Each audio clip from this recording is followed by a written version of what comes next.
through Gully. The Enterprise Award has been presented every Australia Day for the past 5 years. Former winners are Carrington Slipways, Kurt Picardi, the Kern Corporation and the Newcastle City Council.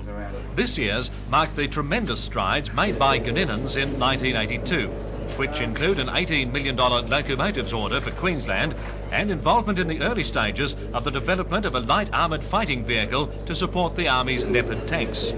The Chamber also recognised the continuing work being carried out by the firm in providing electrical rail carriages for the SRA.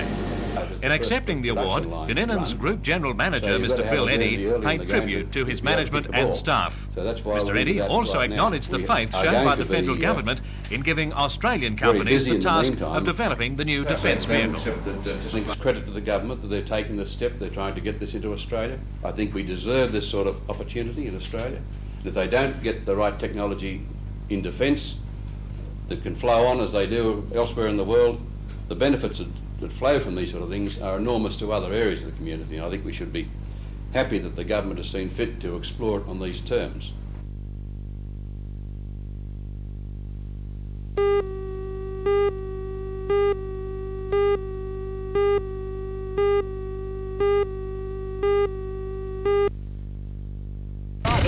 The company's latest development is this diesel-powered, hydraulically driven two-man buggy. It's intended for underground use by surveyors, engineers, inspectors or mine managers who, up till now, have had to either walk or use a large, expensive machine which could be needed elsewhere. The Moss buggy has took a year to develop and will go on the market at about $25,000. Already, 4 have been sold to a Queensland mining company, and the New South Wales debut at a mining exhibition in Sydney in a fortnight. The underground runabout is work-time for Mr Phil Derrick. I believe there's a need in the underground coal mining industry for a small personnel carrier. Its purpose is for carrying engineers, managers, surveyors, various specialist people. At the moment they work and they're paid a lot of money in this industry, and we believe we can save them time and therefore the company's money by introducing this machine. I believe you've sold some already before they've even been built. Yes, this one is the prototype, and we've sold this one and 4 more to a company in North Queensland. But locally, have you had any indication? Locally, we haven't really released it yet. We'll be doing that in the next few weeks, but the initial response has been very good.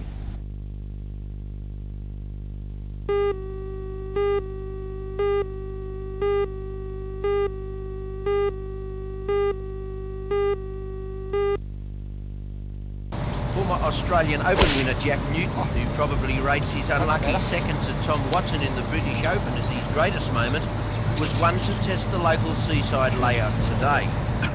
Victorian Ian Stanley also had a round. It's just his second visit to the area, and he's one of the nation's most popular players. Local professionals Brian Jones and Bob Shaw were also in the big field that showed the way to the weekend players. Bruce Boyle is one local amateur who is rated a chance after his good form in teaming with son Gary to win last weekend's Lake Macquarie foursomes title. Colin Kay, a regular visitor to the area, is also highly fancied as he knows the lakeside layout extremely well after previous good performances in this event. Many times local champion of champions Ray Carlin is no stranger to the layout, and it would not surprise to find him in the winners list after the 72-hole tournament. The titles will be decided after 3 days of top-class golf. Let's hope the weather is kind to all concerned.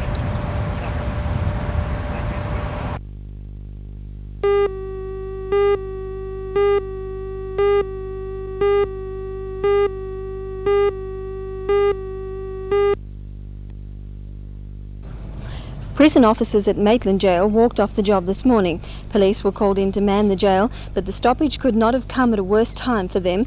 Their services already stretched to the limit this holiday weekend. The unexpected walkout created a few problems, and all available police have been called in to man the jail during the 24-hour stoppage. Warders at both Maitland Jail and the Cessnock Corrective Centre were directed to hold stop work meetings this morning to consider a resolution from the State Executive to support striking Parramatta warders and levy each prison officer $5 a day to assist those on strike. The resolution was agreed to at both meetings, but warders at Maitland Jail decided to go one step further and take direct action. 75 officers at Maitland are out in sympathy with their colleagues at Parramatta, who have been on strike since Wednesday over 4 staffing levels. Even though Maitland warders are back on the job tomorrow, they have not ruled out the possibility of further action. More talks to solve the dispute in Sydney are scheduled tomorrow.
We're the lowest budget club in the league, and obviously to try to compete with these other clubs from other areas, we need continuing support in financial terms. Is it a real possibility that you may consider selling football, as it said? I guess that means David Lowe and Ralph Mayer, the hotshots of the moment, to get funds? Well, David and Ralph are certainly our most valuable assets, particularly as a result of their success with us last year and with the Young Socceroos.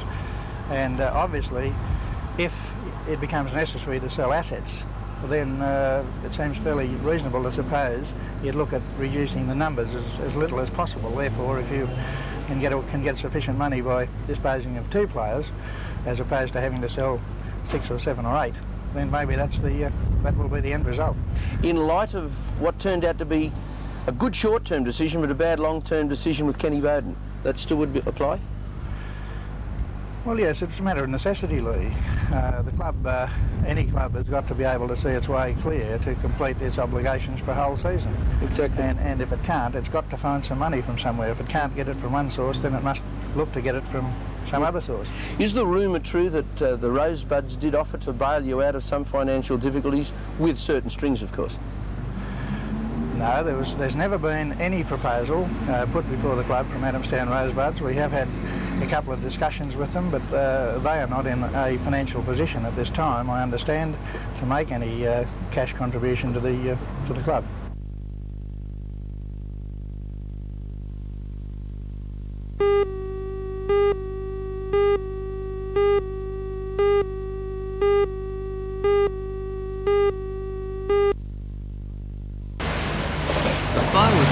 Shortly after 5 a.m. by the school's head cleaner, when she unlocked the front doors to the offices and found thick smoke billowing down the hallway.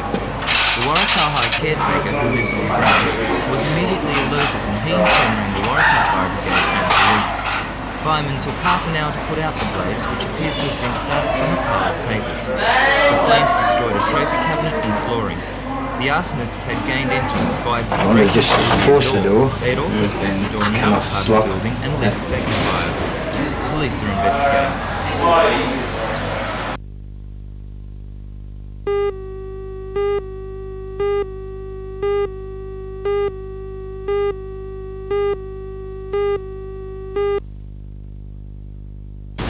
The breakdown is 4 at Mobil and 3 at Beaver for refusing to work overtime, and 1 at Shell for refusing to load a truck for the Army. The union has banned overtime and deliveries to government instrumentalities over an 8% pay rise agreed to last September, but delayed by the wages freeze. Jet fuel supplies to Williamtown are also being held up. The AMWSU and the Transport Workers Union have also imposed overtime bans within the oil industry. The industrial dispute is not delaying petrol deliveries by road in Newcastle yet. but it is slowing down the arrival of fuel supplies into the port. The Express, the tanker behind me, was to have left yesterday morning to allow the Esso Gippsland in. But the ban on overtime and a meeting of storemen and packers at lunchtime today has delayed unloading operations, and she's now not expected to leave until tomorrow morning. The Unionists' actions are also disrupting the operation of the oil products pipeline. The union has banned the discharge of fuel to Ampol through the Newcastle pipeline from Banks Meadow. It's believed all companies are reluctant to use the pipe at times like this because continuity of operation is essential. Were the line to stop pumping while two different fuels were in transit, leakages could occur between them. And so, while oil industry workers seem quite determined to get their 8% pay rise, despite the wages freeze, they seem just as determined to avoid as long as possible any disruption to the general motoring public.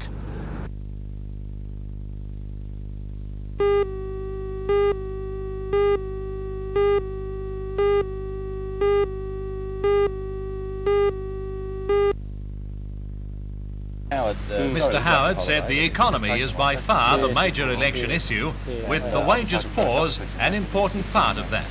Does the Australian public really believe in present conditions and in the present economic climate, difficult as it is around the world, whether the Labor Party will make a better job of managing the Australian economy? And the wage pause is a very important part of it, and the unrealistic attitude that the party is taking towards the wages pause is the immediate reason why the election is being held now. And what does Mr Howard think of Bob Hawke as a leader, since Mr Hawke will surely lead Labor on the 5th of March? I'm untroubled as to who leads the Labor Party. It's what the Labor Party stands for that's more important to me, and I hope more important to the people of Australia, and just as what the Liberal Party stands for is more important than one individual in the party. What of the February 15th launching of the Liberals' campaign strategy? Will it include any new promises? There'll obviously be some things in the policy speech that aren't known now, but the overall approach we're not going to change. You can't suddenly turn around and adopt a different tack during the last 30 days during an election campaign. I don't think people will accept that. A man who'll definitely be bowing out of politics no matter who wins on the 5th of March is the present member for Newcastle, Mr Charlie Jones. Mr Jones began his working life as an apprentice boilermaker at the BHP and almost immediately became involved in the trade union movement. That led him inevitably into the Labor Party and into politics.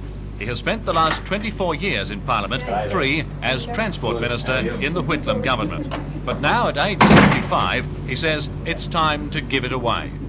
I've always had a policy and a belief that people should give full-time employment away at 65. I'm 65. Mr Jones makes no secret of the fact that he's a great Hayden supporter, but he will back Bob Hawke as leader. Once the decision is taken as to the leadership of the party, maximum support should be given to him by the party machine and the members. And from my end of things, I will do my damnedest to get a Labor government elected.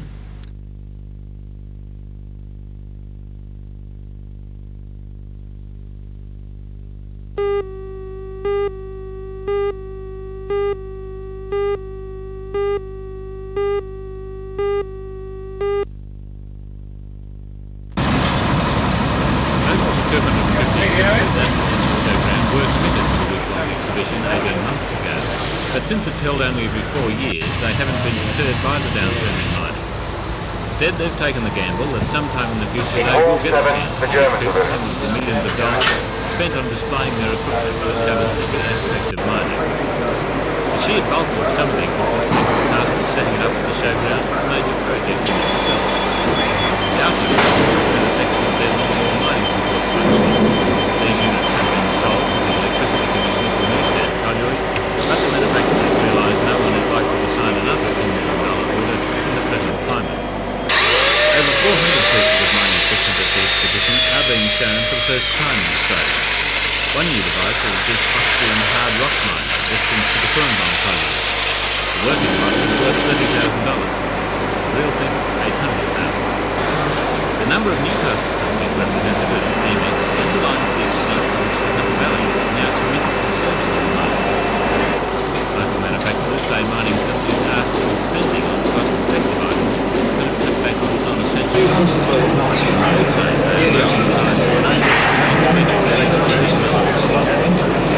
Obviously, in the present state of the mining industry, it is going to be some time before many of the manufacturers displaying here can sell their equipment.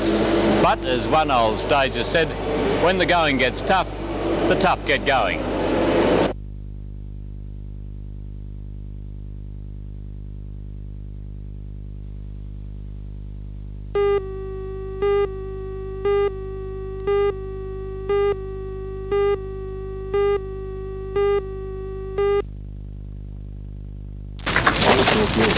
The service got underway with the procession of the official party led by Mr Justice Miles from the Supreme Court of New South Wales, who was the presiding judge of today's official opening. He was followed by his associate, representatives of the legal profession and members of the church. The guard was formed by pupils from the Newcastle Grammar School. The new auxiliary Bishop of Newcastle, Bishop Appleby, represented the Bishop of Newcastle today. With him was the Bishop of Maitland, the Most Reverend Leo Clark, who read part of today's ecumenical service. Law officials also took part in today's readings. The second lesson was delivered by Mr Justice Miles. Verses 11 to 17. Quite a number of school children took part in today's ceremony, and that was noted by the judge later in his speech to those present in the Supreme Court. A large section of the congregation moved to the Newcastle Courthouse for the official opening. In his speech, Mr Justice Miles said he was honoured to be presiding over today's official function, pointing out that his educational background stems from this city as a pupil of the former Newcastle Boys High School. With that, he praised today's attendance of school children.